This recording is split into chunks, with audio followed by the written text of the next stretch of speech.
1장 4절에서 10절입니다. 같이 한번 교독을 하십시다. 그리스도께서 하나님 곧 우리 아버지의 뜻을 따라 이 악한 세대에서 우리를 건지시려고 우리 죄를 대속하기 위하여 자기 몸을 주셨으니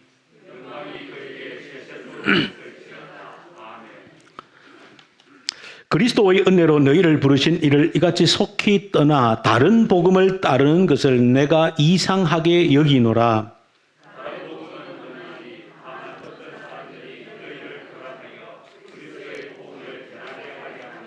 그러나 우리나 혹은 하늘로부터 온 천사라도 우리가 너희에게 전한 복음 외에 다른 복음을 전하면 저주를 받을지어다.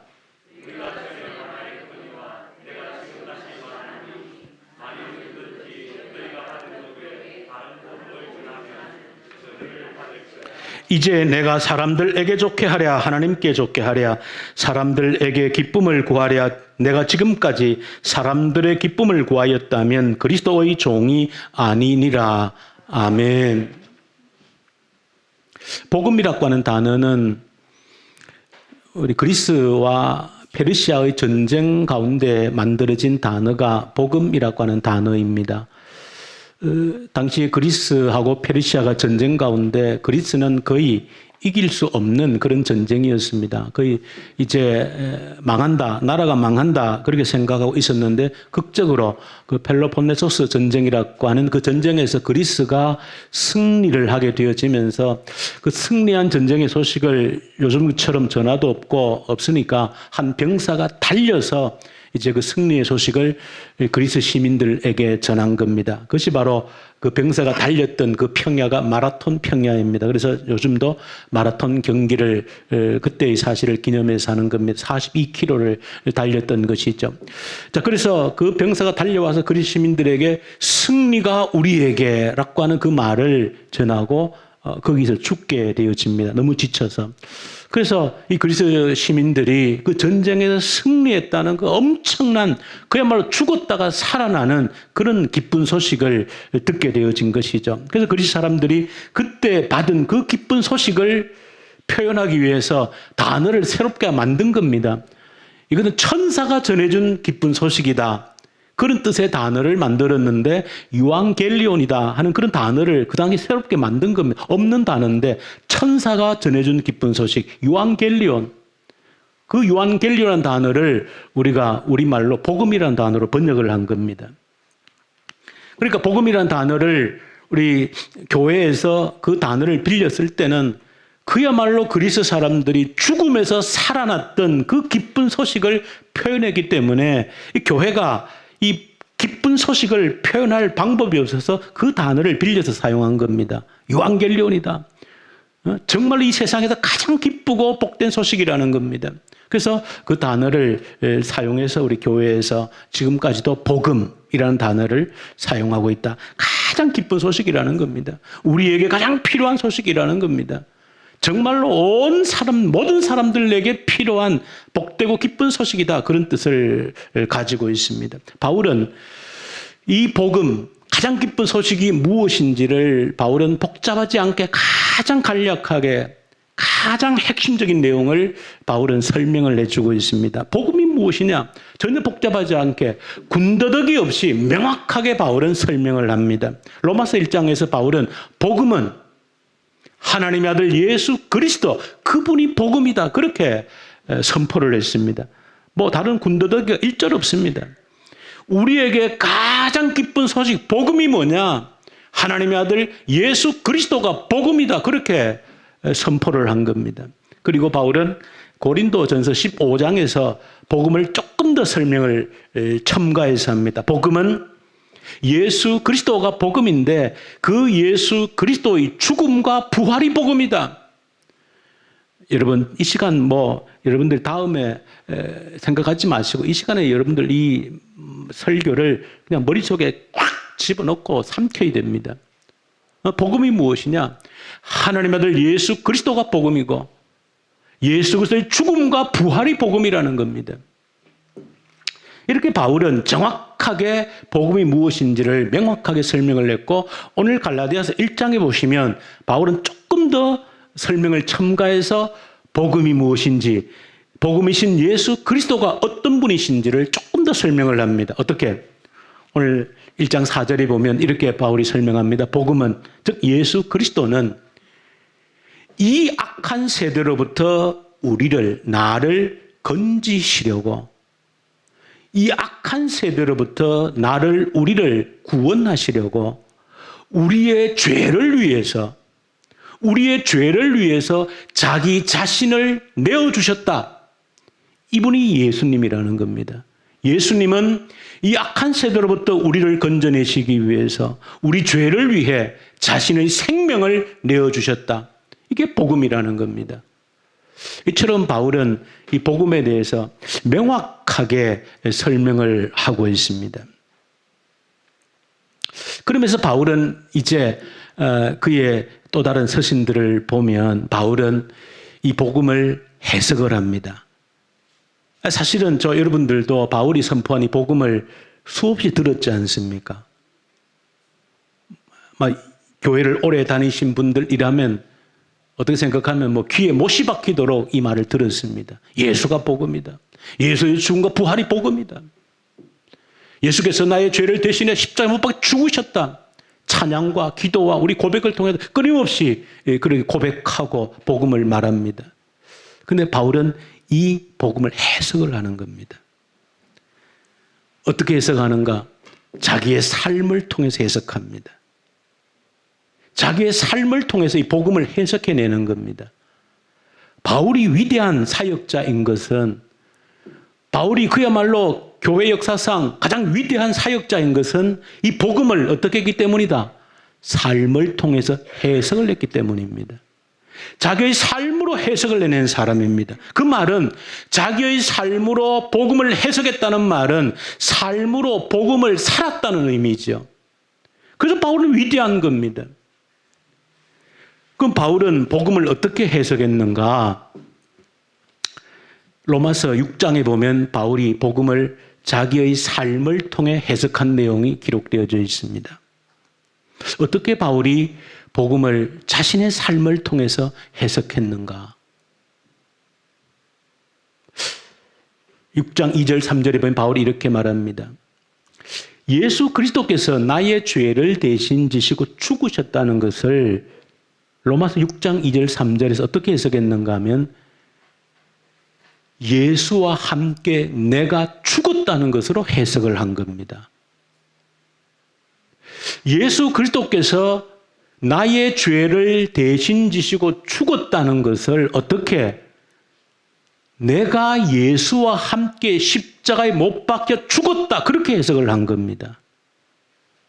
그리고 6장 3절에 보면 내가 예수와 함께 십자가에 못 박혀 죽었다는 것은 죄에 대해서 내가 죽었다라고 이야기합니다.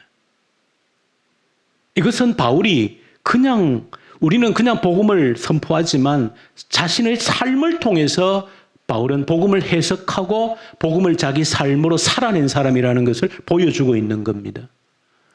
그냥 이것은 생각으로 만들어낸 해석이 아닌 겁니다. 여러분들이 복음은 내 삶으로 해석이 되어져야 된다는 겁니다. 복음은 내 삶으로 사라져야 제대로 해석이 된다는 겁니다.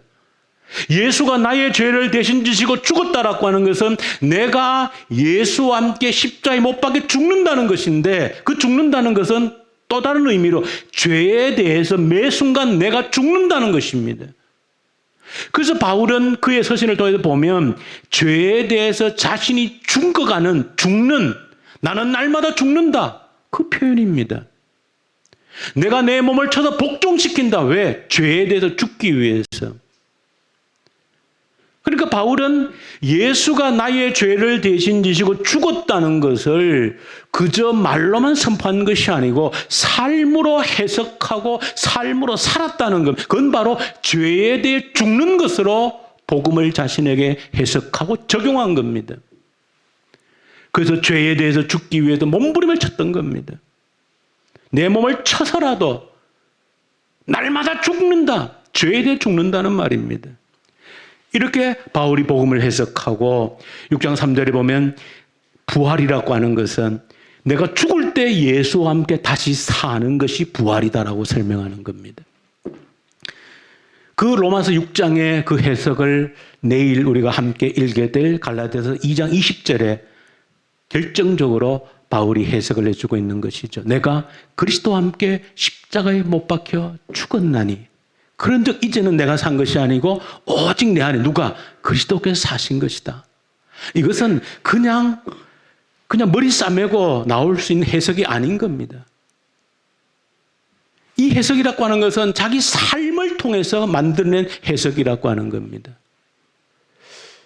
그래서 오늘 갈라디아서의 본문을 보시면 우리가 본문을 전체 읽어내지를 않았는데 갈라디아서 1장 전체의 내용을 보시면 바울은 지금 자신이 해석해낸 이 복음, 자신의 삶으로 해석해낸 이 복음이 어떻게 해서 그렇게 되어졌는지를 설명하고 있는 겁니다. 왜냐하면 바울은 사실 이 갈라디아 지역에 1차 선교 사역 때 갈라디아 지역에 복음을 전파했습니다. 그 갈라디아 지역은 지금 우리 성경의 사도행전으로 보시면 1차 선교 사역 때 했던 비시디아 안디옥, 옆에 이고니온, 또 루스드라, 더베 이런 지역들이 남갈라디아 지역인데 여기 이제 복음을 전하고 이제 돌아왔을 때 시리아 안디옥으로 돌아왔을 때 바울에게 이미 그 복음을 전한 곳에 다른 복음이 전해지고 있다는 소식을 듣고 갈라디아서를 기록한 겁니다. 그래서 바울은 단호하게 이야기합니다. 다른 복음은 없다는 겁니다. 하늘에서 내려온 천사라도 다른 복음을 전하면 저주를 받을 것이라 이야기합니다. 그러면서 자신이 정한 복음이 어떻게 얻은 복음인지, 어떻게 받은 복음인지를 바울이 설명하고 있는 겁니다. 다른 복음은 없다라고 얘기하면서 자신이 받은 복음이 어떤 복음인지를 설명하고 있는 겁니다. 그래서 이외에 다른 복음이 없다는 겁니다. 다른 복음을 전하면 저주를 받을 것이라고 단호하게 선포를 하고 있는 거예요. 그렇죠, 여러분들이 바울이 도대체 어떻게 복음을 받았기에 이렇게 단호하게 이 갈라디아 교인들에게 말하고 있는가, 이 사실을 주목해서 한번 보셔야 되는 겁니다. 바울은 오늘 본문에 보면 그렇게 얘기합니다. 내가 다메섹으로 가는 길에 주님을 만났다는 겁니다. 사도행전 9장에 보면 바울이 주님을 만난 극적인 장면이 기록이 되어져 있지 않습니까? 예수 믿는 사람들 핍박하고 죽이는 자였는데 그 다메섹으로 가다가 주님이 강권적으로 나타났습니다. 빛 가운데 바울에게 나타난 겁니다. 바울아 바울아 네가 왜 나를 핍박하느냐? 내가 바로 너가 핍박하는 예수다라고 이야기하는 겁니다. 거기서 바울은 극적으로 주님을 만난 겁니다. 근데 우리가 여기서 한 가지 오해가 있는 겁니다. 어떤 오해? 저도 사실은 그런 기도를 많이 한 적이 있습니다. 하나님, 저도 한번 주님을 바울처럼 극적으로 한번 만나는 그런 기회를 한번 주십시오. 그러면 나도 바울처럼 그래도 바울 흉내라도 내면서 그런 사역을, 놀라운 사역들을 감당할 수 있지 않겠습니까? 그런 기도를 저도 했거든요. 근데 오늘 갈라디아서 내용에 보시면 바울이 그때 극적으로 주님을 만났기 때문에 바울이 이렇게 위대하게 쓰임받은 게 아니라는 것을 보여주고 있는 겁니다. 한번 뜨겁게 만났기 때문에 바울이 이렇게 위대한 사역자로 쓰임받은 게 아니라는 겁니다. 역사를 바꾸는 그런 인물로 쓰임받은 게 아니라는 겁니다. 한 번의 그런 경험으로서 모든 것이 끝나는 것이 아니라는 것을 보여주고 있는 겁니다. 물론 바울은 다메섹에서 주님을 극적으로 만났지만은 하나님 편에 보실 때에 바울이 그렇게 극적으로 만나주신 충분한 이유가 있었죠. 왜냐하면 바울은 적어도 다메섹으로 갈 때 예수를 몰랐지만 그 십자가에 못 박혀 죽은 그 비참한 사형수 예수가 누군지 몰랐지만은 뭐를 정확히 알았습니까? 구약 성경에 정통한 사람이었습니다. 오늘 우리 가족 구약 성경 말씀에. 그런데 구약 성경이라고 하는 것은 뭐를 누구를 가리켜? 모든 내용이 예수 그리스도 한 분을 지목하고 있거든요. 근데 바울에게는 그 예수 그리스도를 보지를 못했던 겁니다. 구약 성경은 너무나도 잘 알았는데 그 구약 성경이 바로 얼마 전에 나사렛 그 예수가 골고다에서 못 박혀 죽은 그 예수가 바로 구약에 말씀하신 그 약속의 메시아라는 것을 보지를 못했던 겁니다. 그래서 하나님이 직접 주님이 직접 그에게 나타나서 내가 바로 예수다. 너가 핍박한 예수다. 네가 구약에서 연구한 그 예언자가 그 메시아가 바로 나타나는 것을 보여준 겁니다. 그때 아마 우리가 생각해 보면 바울은 벼락을 맞은 듯이 머릿속에서 아마 번뜩 꼈을 겁니다. 내가 알고 있는 구약 그 모든 내용들이 예수 그리스도를 집중하고 있구나 하는 것을 아마 그때 깨달았을 겁니다. 사도행전 9장에 보시면은 이 바울이 그 다메섹에서 주님을 어떻게 만났는지를 설명을 해주고 있습니다. 주님을 그 빛 가운데 만난 바울은 사흘 동안 앞을 보지 못했다고 그럽니다.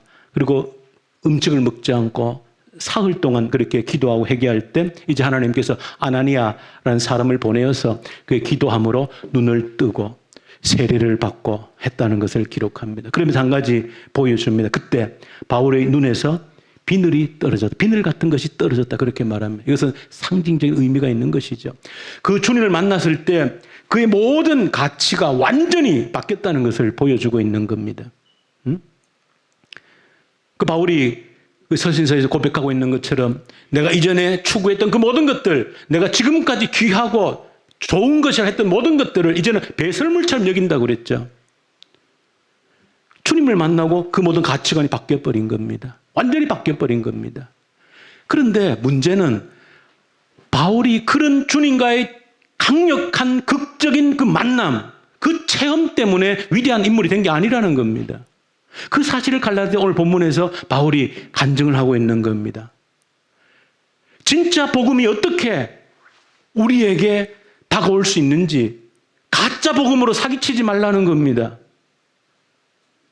자신이 어떻게 진짜 복음을 만나게 되었는지를 간증하고 있는 거예요.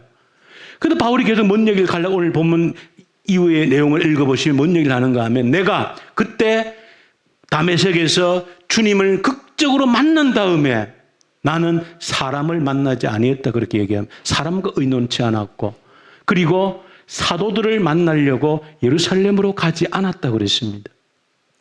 그러면서 어디로? 아라비아로 갔다 그랬습니다. 아라비아는 광야입니다. 지금도 뭐 아라비아 광야라고 하는 것처럼 당연히도 아라비아는 광야를 의미합니다. 그러니까 바울은 주님을 극적으로 만난 다음에 사람과 의논치 않고 그리고 사도들을 만나려고 예루살렘으로 가지도 않고 아무도 없는 광야로 가서 3년을 지냈다는 겁니다. 이것은 바울이 바울 되는 데에 무엇이 가장 중요한지를 보여주고 있습니다. 복음이 되려면 어떻게 해야 진짜 내가 복음의 사람이 되는지를 보여주고 있는 겁니다.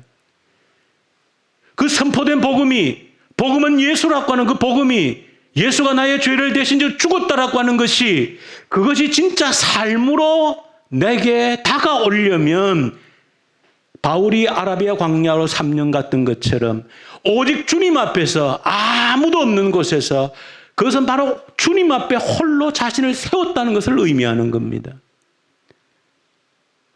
오직 주님 앞에 홀로 자신을 세웠다는 겁니다. 복음이 되려면 오직 주님 앞에 내 자신을 홀로 세우는 시간이 필요하다는 겁니다. 오늘 저 여러분들 이 사실을 간과하고 있는 겁니다. 그래서 복음이 왜곡되어지는 겁니다. 다른 복음이 횡행하는 이유가 바로 여기 있는 겁니다. 거짓된 복음에 휘둘리는 이유가 바로 여기 있는 겁니다. 진짜 복음이 무엇인지 알려고 그러면 광야에 아무도 없는 일도 없고 사역도 없고 사람도 없는 곳에 오직 주님 앞에 내 자신을 홀로 세우는 시간이 필요하다는 겁니다. 바울은 그 시간을 3년 보냈습니다. 그리고 이후에 성경에 보시면 3년의 시간을 보내고 바울이 예루살렘으로 갔다고 그랬습니다. 이거 잘 기억하셔야 됩니다. 왜냐하면 우리가 이 성경을 보고 위대한 바울을 생각하면서 이 사실을 자주 놓치기 때문에 그렇습니다. 그래서 다른 복음에 휘둘리는 겁니다. 가짜 복음에 휘둘리는 겁니다. 3년이 지나다 예루살렘으로 갔는데 여러분 우리가 사실은 당시의 상황을 잘 몰라서 그런데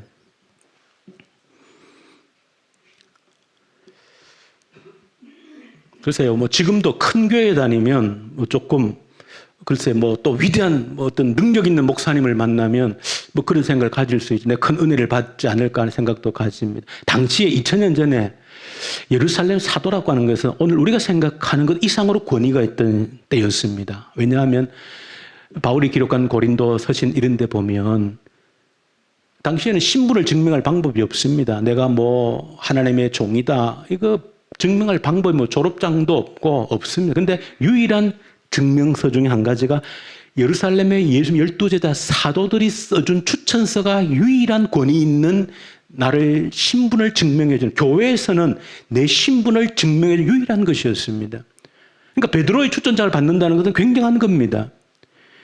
그런데 바울은 그런 사실을 알면서도 사도들을 만나려고 하지 않았고 3년 만에 예루살렘을 갔는데도 성경에 오늘 보시면 어떻게 했는가 하면 2주 동안 보름 동안 머물렀는데 베드로를 잠시 만났고 야고보를 만난 외에 의도적으로 다른 사도들을 만나지 않았다 얘기합니다. 다른 사도들을 만나지, 이거는 또 갈로를 해가지고 어떤 표현가 있는가 하면 이거는 거짓말하고 사실이라는 겁니다. 이것은 뭘 얘기해 주는가 하면 바울 자신이 받은 복음의 핵심이 어디 있는지를, 어떻게 복음이 되어지는지를 보여주고 있는 과정인 겁니다. 그러면서 예루살렘에 사도들이 많이 있는 예루살렘에 갔지만 내가 사도들을 오래 만나지 아니했고 떠나서 다시 북쪽으로 올라갔다는 겁니다. 북쪽으로 올라가서 다른 성경을 보시면 자기 고향 다소로 올라간 겁니다. 그런데 내일 읽을 갈라디아서 2장 1절에 보면 바울이 이제 다시 예루살렘으로 올라갔는데 14년 만에 올라갔다 그랬습니다. 14년 만에. 그러니까 아라비아에서 3년, 그리고 14년 만에 올라갔으니까 총 몇 년입니까? 17년입니다. 근데 이제 조금 두 번째 다시 예루살렘에 올라갔다는 14년 만에 올라갔다는 그 기준점이 어디냐라고 하는 것이 조금 학자들의 해석에 차이가 있습니다. 왜냐하면 사도행전에 보시면 사도행전 11장에도 바울이 그 안디옥 교회에 사역하다가 구제 헌금을 들고 예루살렘으로 바나바와 함께 방문한 적이 있었고, 그리고 1차 선교 사역을 다녀오고 난 다음에 사도행전 15장에 이제 문제가 생겨서 그 문제 때문에 예루살렘으로 올라간 적이 있습니다. 그러니까 그 14년 만에 올라갔다 할 때가 11장에 이제 구제 헌금을 들고 올라간 그때로 계산을 하게 되어지면은 바울이 전체 17년 가운데 시리아 안디옥에서는 1년간 바나바와 함께 목회를 했기 때문에 총 15년간을 사실은 바울은 아무도 없는 곳에서 홀로 시간을 보냈던 시간이 되어지는 것이고, 이제 16년이죠. 16년이 되어지는 것이고, 만약에 1차 선교사를 갔다 온 다음에 그렇게 했다라고 하면 1차 선교사의 기간이 대략적으로 1년에서 2년 정도를 보기 때문에 그러면 적어도 한 14년 정도를 홀로 있었다는 겁니다. 그러니까 무슨 얘기입니까? 바울이 지금 자신이 하나님께 받은 그 복음이라고 하는 것은 어디에서 홀로 하나님 앞에서 15년 정도를 아무도 없는 곳에서, 아무도 찾아주지 않는 곳에서, 아무도 알아주지 않는 곳에서, 아무 사역도 없는 곳에서 15년간을 홀로 주님 앞에 자신을 세웠다는 겁니다. 그러니까 바울이 그저 복음은 예수 그리스도고 예수 그리스도는 그의 죽음과 부활이 복음이고 예수님이 나의 죄를 대신해서 십자가에 죽으셨다. 이게 복음이다. 여기서 그치지 않고 그 복음이라고 하는 것은 바로 어떤 것이다? 내가 그 예수와 함께 매일 함께 죽는 것이 복음이다. 매일매일 내 속에 일어난 그 죄에 대해서 죽는 것이 복음이라는 것을 홀로 하나님 앞에 15년간의 시간을 홀로 세워둔 그 시간을 통하여서 복음을 자신의 것으로 만든 겁니다. 자신의 삶을 통해서 복음을 경험하게 되어진 겁니다. 그냥 생각으로 만들어낸 복음이 아니라고 하는 겁니다. 복음이라고 하는 것은 예수 그리스도이신데 그 복음은 바로 예수와 함께 내가 죽는 것이다. 죄에 대해서 내가 날마다 죽는 것이다. 그게 복음이라고 하는 것을 어떻게 그런 시간을 통해서 만들어냈다는 겁니다. 우리가 바울이 위대한 사역자라고 할 때 이 사실을 잊어버리는 겁니다. 우리가 한번 바울이 그런 홀로 있는 시간을 보내면서 어떤 생각을 했을까? 그가 다메섹으로 가면서 예수를 만났지 않습니까? 누구를 핍박하면서 예수 믿는 자들을 두드려 잡으면서 예수를 만난 겁니다. 바울이 들어서 알지요. 자신이 지금 잡아서 옥에 가두려고 하는 무리가 어떤 무리인지. 이 무리들은 저 십자가에 못 박힌, 얼마 전에 십자가에 못 박혀 죽은 그 청년을 메시아라고 믿는 신종 이단이라는 겁니다. 그런데 바울이 다메섹에서 내가 바로 그 예수와 메시아라고 하는 그 주님을 직접 만났을 때 그 예수님에 대해서 하나님의 아들이 예수라는 사실에 대해서 얼마나 깊이 묵상했겠는가 할 때에 저는 이런 사실을 분명히 묵상했으리라 생각합니다. 우리가 사실은 성경에 기록되어진 예수님의 모습은 마태, 마가, 누가, 요한, 복음서의 예수님은 가르치시고 고치시고 전파하시고 그리고 십자가의 고난과 부활이 기록되어져 있습니다. 그것은 우리가 소위 말하는 공생의 3년간의 기록입니다. 그런데 30년간의 예수님의 침묵이 있는 겁니다. 아마 저는 바울이 깊은 묵상 속에서 주님 앞에 홀로 자신을 세웠을 때에 하나님의 아들이 한번 묵상을 해보십시오. 천지의 창조주 하나님이 사람으로 오셨습니다. 그런데 30년간을 사시면서 침묵하셨습니다.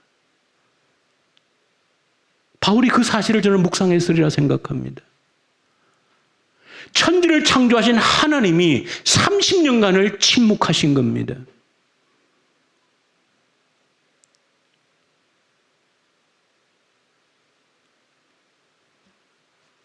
정말로 나사렛이라고 하는 가난한 빈촌에 태어나서 육신의 아버지 요셉이 목수였기 때문에 아버지의 가업을 이어받아서 그저 모통을 메고 이 동네 저 동네 다니면서 망가진 가구들을 고쳐주면서 동생들을 돌보고 어머니를 모시면서 살았던 아주 평범한 가난한 가정의 장남으로서 30년을 살았던 겁니다.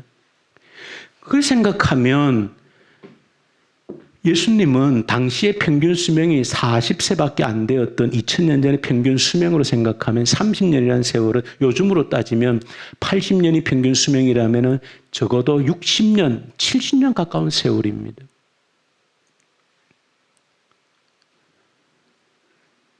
그 예수님께서 그 60년 동안 아무런 흔적도 없이 자신이 하나님이라고 하는 아무런 내색도 없이 온전히 사람으로서 그렇게 사셨던 겁니다. 복음은 그런 시간을 통해서 내 안에 복음으로 자리 잡을 수 있다는 것을 보여준 것이고 바울이 홀로 그렇게 뜨겁게 주님을 만났음에도 불구하고 그가 사역의 무대로 나가기 전에 15년 동안 오직 주님 앞에 홀로 자신을 세우고 아무런 사람도 없이 만나는 사람도 없이 알아주는 사람도 없이 놀라운 사역도 없이 15년간 자신을 주님 앞에 세웠던 시간이 있었던 겁니다. 더 크게 보면 15년뿐 아니라 바울이 사역 가운데도 가이사랴 감옥에서 2년간을 그리고 로마의 감옥에서 2년간을 보냈습니다. 그러면 바울은 그의 부름받고 난 이후에도 20년 동안을 아무 일도 하지 못하고 그저 주님 앞에 자신을 세우는 것 외에는 아무것도 한 일이 없는 겁니다. 예수 그리스도의 죽으심이 얼마나 나의 것이 되고 복음을 내 삶으로 해석하기 위해서 무엇이 필요한지를 보여주고 있는 겁니다.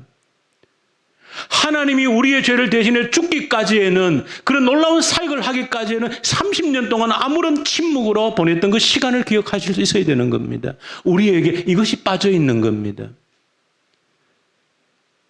특별히 우리 개신교 교회에 이 사실이 빠져 있습니다. 교회는 늘 만남이 많고 어떤 프로그램들이 돌아가는데 하나님 앞에 우리 자신을 홀로 세우는 그런 훈련이나 시간들이 굉장히 부족합니다. 그래서 어떤 분은 이야기하기를 개신교 교인들은 상대적으로 예를 들면 뭐 절에서 수도하는 뭐 스님이든지 다른 종교인들에 비해 가볍다는 얘기를 하는, 상대적으로 그렇다는 겁니다. 그것은 침묵이 없기 때문에 그렇습니다. 하나님 앞에, 근데 성경은 바울을 통해서 그렇지 않다는 것을 보여주고 있는 겁니다. 전혀 그렇지 않다는 겁니다. 정말로 복음이 우리의 복음이 되기 위해서, 복음을 내 삶으로 해석하기 위해서는 주님 앞에 내 자신을 홀로 세우는 시간이 필요한 겁니다. 어떤 누구를 만나기 이전에, 어떤 누구를 찾아가기 이전에, 어떤 집회에 가기 이전에 주님 앞에 홀로 내 자신을 외로이 세우는 그 시간이 바울에게 20년 가까운 시간이 있었다는 사실을 기억하셔야 되는 겁니다. 그런 시간이 없기 때문에, 그 시간은 바로 어떤 시간입니까? 예수가 내 안에 채워지는 시간인 겁니다. 예수가 내 안에 채워지는 시간인 겁니다. 우리가 행복, 기쁨이라는 것이 뭔가를 보면 우리 인생의 행복이다, 기쁨이다라고 하는 것은 사실은 누군가 함께 할 때 행복과 기쁨이 있는 겁니다. 함께 할 때. 그런데 우리에게 아픔인 것은 뭡니까? 함께 있으면 기뻐야 되는데, 행복해야 되는데 함께 있는 것이 고통일 때가 너무 많은 것이죠. 가족이 그럴 때가 있고, 우리 교회 공동체도 가슴 아프지만 그럴 때가 너무 많습니다. 주님이 함께 공동체를 만들어준 것은 함께 기쁨을 누리라고 만들어주신 것인데, 오히려 함께 모여서 서로 아픔과 상처를 주는 겁니다. 왜 그럴까요? 홀로 있는 시간이 없기 때문에 그렇습니다. 홀로 있는 시간이라고 하는 것은, 주님 앞에 홀로 내 자신을 세우는 시간이라고 하는 것은 주님 앞에 내 자신 속에 주님을 채우는 시간입니다. 나를 죽이고 죄에 대해서 내가 죽고 주님이 나를 통해 사시도록 만드는 시간입니다. 그런 사람들이 함께 만나면 서로의 주님의 얼굴을 보기 때문에 기뻐지는, 행복해지는 겁니다. 근데 함께 만나면 왜 아픔과 상처가 됩니까? 주님과 홀로 한 시간이 없는 사람들이 함께 만나기 때문에, 만나도 주님이 나타나는 것이 아니고 여전히 죄성이 깃든 자기가 나타나는 겁니다. 그러니 서로 찌르고 상처를 주고 아픔과 고통밖에 없는 겁니다. 복음이 되려면은 주님 앞에 우리 자신을 홀로 세우는, 주님 앞에서 우리 자신을 복음으로 채워나가는 그 외로운 시간이 주님 앞에 우리에게 필요하다는 것을 바울이 보여주고 있는 겁니다. 복음은 그런 것이라는 겁니다. 내가 받은 복음은 그런 복음이라는 겁니다. 그저 누구에게 듣고 배운 것이 아니라는 겁니다. 말씀과 주님을 만남 속에서 15년, 20년간 홀로 주님 앞에 내 자신을 세우면서 내 자신을 비우고 주님을 채우고 죄에 대해서 날마다 죽는 훈련과 연습을 통해서 만들어진 복음이라고 바울이 갈라디아 교인들에게 하고 있는 겁니다. 그런 한마디 외치면 되는 그런 복음이 아니라는 겁니다. 내 삶을 통해서 해석되어지는 그런 복음이 되어져야 된다는 겁니다. 여러분들이 이 바울이 어떻게 복음을 만들었는가? 홀로 하나님 앞에 나를 세움으로 복음되게 했다라고 한 이 말씀 속에서 우리 자신을 홀로 주님 앞에 세우는 연습이 우리의 삶 가운데 얼마나 중요한지를 아셔야 됩니다. 우리가 왜 주님 앞에 우리 자신을 홀로 세우는 훈련이 또 필요한가? 언젠가는 여러분들이 이 땅을 떠날 때 홀로 가야 되기 때문에 그렇습니다. 누구도 내가 이 땅을 떠날 때 함께 해주지 않습니다. 어떤 나를 사랑하는 사람도, 어떤 친구도, 가족도, 아내도, 남편도, 자식도, 부모도 주님 앞에 가야 되는 거 홀로 가야 되는 길입니다. 그래서 우리는 이 땅에 있을 때 주님 앞에 홀로 내 자신을 세우는 연습을 하셔야 되는 겁니다. 훈련을 하셔야 되는 겁니다. 바울이 위대하게 쓰임받은 것은 다른 데 있지 않습니다. 그 홀로 있는 시간을 통하여서 온전히 자신을 주님으로 채웠던 겁니다. 그럴 때 내 자신이 주님으로 온전히 채워졌을 때 그의 고백대로 이제는 내가 사는 것이 아니고 내 안에 주님이 사신다 하셨으니 주님이 일하신 겁니다. 그래서 바울이 위대한 족적을 남긴 겁니다. 지금도 일하고 있습니다. 바울은 그의 삶의 행적을 통하여서. 왜? 주님은 영원히 살아계시는 분이시기 때문에. 지금도 주님은 바울을 통해 일하고 있는 겁니다. 왜? 바울이 기록한 말씀을 통해서 우리가 지금 말씀을 나누고 있지 않습니까? 지금도 바울은 살아서 일하고 있는 겁니다. 저 여러분들이 홀로 주님 앞에 내 자신을 세우고 예수로 복음으로 내 자신을 채울 때 나를 통해 주님이 마음껏 일하시는 겁니다. 주님이 나를 통해 일하지 못하는 것은 내 안이 예수로 채워져 있지 않기 때문에 그렇습니다. 하루아침에 되는 것이 아니고 한순간에 되어지는 일이 아닙니다. 한순간 뜨거운 경험으로 모든 것이 이루어지는 것이 아닙니다. 예수님이 30년 세월 동안 기다리셨고 바울에게 15년, 20년간의 기다림이 있었고 성경의 인물들 그 시간들이 다 있었습니다. 아브라함에게 25년, 요셉에게 13년, 모세에게 40년, 다윗에게 30년. 그런 시간들이 그를 하나님 앞에 바르게 세운 겁니다. 저 여러분들 이 시간을 하나님 앞에 나를 세워서 홀로 세워서 사람과 상관없이 어떤 일과 상관없이 벌어진 것처럼 그런 존재로 하나님 앞에 홀로 나를 세워서 주님으로 채워가십시다. 그럴 때 주께서 나를 통해 일하실 줄 믿습니다. 우리 주님 아버지 감사합니다. 진정 복음이 되어질 수 있도록 주님 앞에 나를 세워가는 그런 시간을 게을리하지 않도록 도와주옵소서. 예수님 이름으로 기도 올려드립니다. 아멘.